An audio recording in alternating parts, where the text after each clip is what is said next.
Дел од онколошките пациентки со рак на дојка алармираат дека веќе некое време немаат таблетарна биолошка терапија.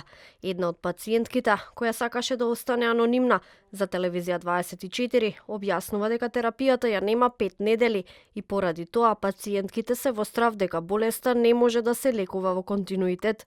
Вели дека биолошката терапија за нив е единствениот пат до живот. Терапијата ја нема веќе 5 недели, што значи повеќе не може да станува збор за запазување на циклусот на примање на терапијата, туку негово целосно пореметување. Она што нас пациентите ни создава немир, а за кој оваа терапија значи континуитет, да речеме добра состојба, е релативизирањето на временскиот рок за кој се очекува лекот да пристигне.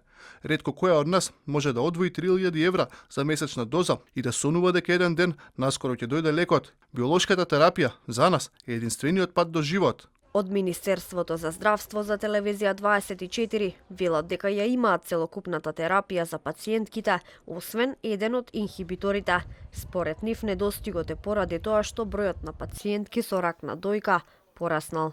Во моментов, заради административни причини, има времен застој во достапноста на еден од инхибиторите, кој е дел од сеопфатниот третман на пациентките со рак на дојка. Причините се поврзани со постапките за набавка и испорака, а се преземаат активности за што побрзо надминување на состојбата. Станува збор за палбоциклип, терапија која примаат 142 од вкупно 7000 жени со дијагностициран рак на дојка и лекот наскоро ќе биде повторно достапен.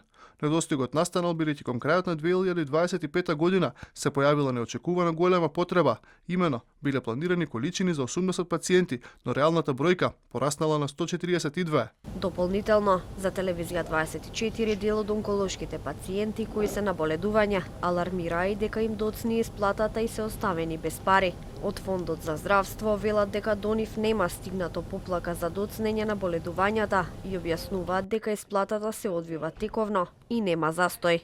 Нема застој, секој втор ден се исплаќаат боледувањата, немаме реакции за доцнење, обично кога има доцнења, веднаш реагираат таму. Во однос на лековите за пациентките болни од рак на дојка, од Министерството за здравство информираа дека буџетот за 2026 година ќе биде зголемен за 50% за 2 лека во оваа категорија.